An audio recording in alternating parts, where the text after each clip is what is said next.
당신이 찾던 무서운 이야기 고비의 TV.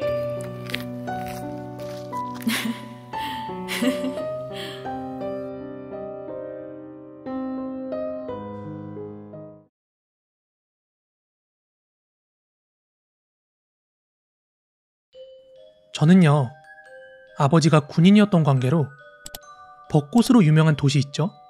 군항도시 진해에서 제가 국민학교 2학년 때 서울시 구로구 구로동으로 이사를 왔습니다. 우리 집 뒤에는 교회가 있었고요. 조금 나가면 큰 길에 소방서가 있었는데 이렇게 보면은 막 논길도 보여요. 그때는 워낙 옛날이라서. 그래서 저는 논길을 따라서 그 당시에 구로국민학교를 다녔어요.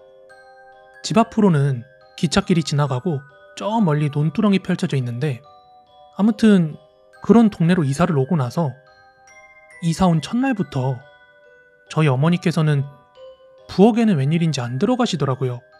그래서 엄마, 왜 부엌에 안 들어가? 이렇게 이유를 물어보니까 괜히 뭔가 느낌이 안 좋다는 거예요.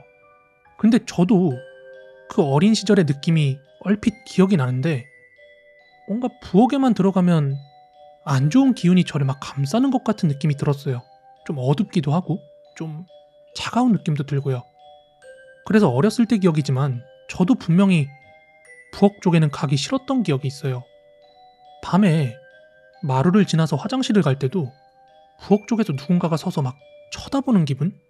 끌어당기는 것 같은 느낌이 자꾸 들었거든요. 하여튼 그 집의 부엌은 기분이 굉장히 안 좋았어요. 그러던 하루였습니다. 저희 온 식구가 여느 때처럼 마당에 돗자리를 깔고 석유 곤로를 켜고 마당에서 요리해서 저녁을 먹고 있었죠. 그런데 그때 동네 반장 아줌마가 놀러 오셨거든요.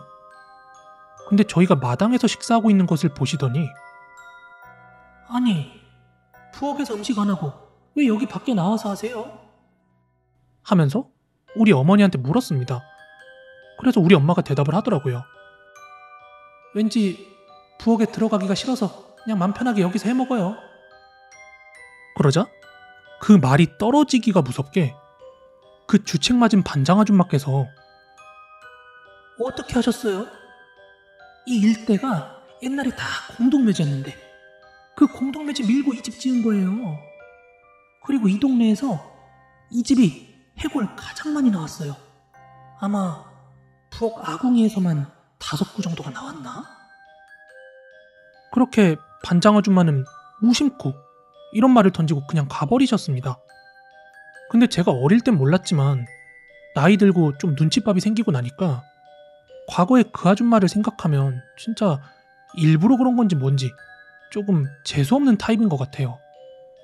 아무튼 그날부터 우리 식구들은 모두 한 방에서 잠을 잤고 방에는 요강을 준비해놓곤 했었습니다. 그리고 저희가 그 집에 이사 올 때부터 뒷마당에 쌓아둔 검고 습기가 찬 낡은 판자들이 있었는데, 알고 보니까 그게 사람의 목관이었어요.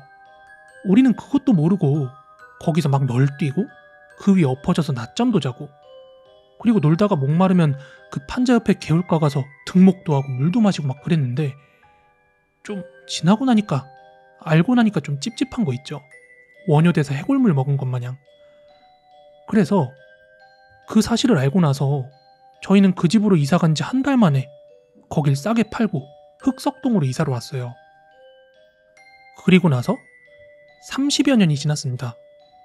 이것도 90년대 후반, 2000년대 초반쯤 이야기인데, 그 당시에 막 이사를 갔던 5층짜리 아파트에서 또 그 어릴 때와 비슷한 악의 기운을 느낀 거예요. 당시 제가 학원 강사 일을 했는데 밤늦게 학원 강의를 끝내고 집으로 돌아왔습니다. 근데 당시에 제가 살던 아파트가 가장 끝동이라서 제가 착각할 리가 없거든요. 근데 어두운 밤하늘을 배경으로 5층 가장 구석자리에 있는 우리 집 거실 형광등 불빛이 환하게 들어와 있는 거예요. 그래서 지금 가족들이 다 들어와 있구나 생각을 하고 집에 갔는데 아무도 없었습니다. 열쇠로 열고 들어가니까 온 집안이 깜깜했었죠. 근데 앞서 말씀드린 대로 가장 끝동에 가장 위층의 구석자리라서 제가 그 창문을 보고 착각할 리는 없거든요. 아, 이상하네. 분명히 거실에 불이 환하게 켜져 있었는데. 그로부터 며칠 후였습니다. 저는 낮잠을 자고 있었는데 집에는 저밖에 없었거든요. 근데 초인종이 울리더라고요. 누구세요? 아닙니다. 하면서 누군가가 계단 내려가는 소리가 들리는 거예요. 그래서 뭔가 이상하다는 생각이 들어서 현관문을 열고 그 계단 아래로 소리를 쳤어요. 누구시냐고요? 저 경비입니다. 확인 좀 하려고 했어요. 지금 됐습니다. 이렇게 경비 아저씨가 자기가 확인할 게 있었는데 확인을 했다면서 총총총 계단통에서 내려가 버렸습니다. 그래서 저는 이제 현관으로 다시 들어오다가 문을 닫기 직전에 좀 이상한 거예요. 생각해보니까. 그래가지고 도대체 우리 집에 뭘 확인할 게 있어가지고 왔다는 거지? 하면서 그 담배 한 대 피면서 복도창으로 1층을 내려다보고 있었거든요. 근데 이상해요. 한참이 지나도록 그 1층 현관으로 경비원이 나오는 모습이 안 보여요. 왜냐하면 경비실은 밖에 있으니까 볼일 보고 내려갔으면은 다시 경비실로 나가야 될 거 아니에요? 근데 나오는 모습이 보이지 않고 있어가지고 뭐였을까 하고 담배를 다 펴가는 바로 그때였는데 저 멀리 보이는 경비실에서 경비 아저씨가 문 열고 나오더니 빗자루를 챙겨요. 그래서 뭐지? 하는 바로 그 순간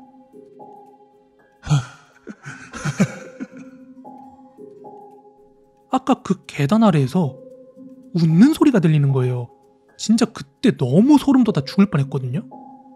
그리고 제가 나중에 확인해보니까 그 경비원분 저희 층까지 올라온 적이 단 한 번도 없었대요, 그날. 그런데 다행히도 그날 이후로는 그런 일이 없었어요. 그리고 얼마 뒤였습니다. 제가 동네에서 한 가지 소름 돋는 소식을 전해 듣게 됐어요. 그게 뭐였냐면은 저희가 이사 갔던 그 집 있잖아요. 근데 저희가 들어오기 전에 살던 바로 그 가족 중에서 아버지가 바로 위층인 옥상에서 자살 시도한다고 뛰어내렸답니다. 제가 말씀드렸죠. 5층 꼭대기에 가장 끝집이라고요. 저희 집 호수 바로 옆으로는 옥상 가는 계단이 있었거든요. 아무튼 그런 사실을 알게 됐는데 내용을 자세히 들어보니까 뭐 요즘 아파트처럼 고층 아파트가 아니다 보니까 떨어지고 나서 그 자리에서 죽은 건 아니었어요. 병원으로 실려간 뒤에 중환자실에서 한 며칠 있다가 그러다 죽은 모양이에요. 그렇게 그 아저씨가 죽고 나서 그 가족들은 그 집을 팔고 뭐 이사를 나갔다는 식으로 얘기를 들었거든요. 그래서 저희 가족이 그 집으로 이사를 가기 전까지 한 3개월가량 빈집 상태로 있었대요. 그러다가 우리 가족이 그 집으로 이사를 간 거라고 하고요. 실제로 그 사건이 있고 나서 옥상 가는 문이 폐쇄가 되었대요. 그리고 그 옥상문 닫혀있는 건 제가 확인까지 직접 했었습니다. 지나고 나서 생각해보니까 아마도 병원에서 숨을 거둔 그 아저씨가 가족이 집에 있는지 없는지 확인하러 온 거 아니었을까, 뭐 그런 생각이 들었어요. 소위 어른이 되면 겁이 없어진다고들 하는데 저는 그런 일을 겪고 나니까 자꾸 여러 가지 안 좋은 상상들이 겹치고 겹쳐가지고 결국 그 집에서도 오래 안 살다가 이사를 떠났던 기억이 있습니다.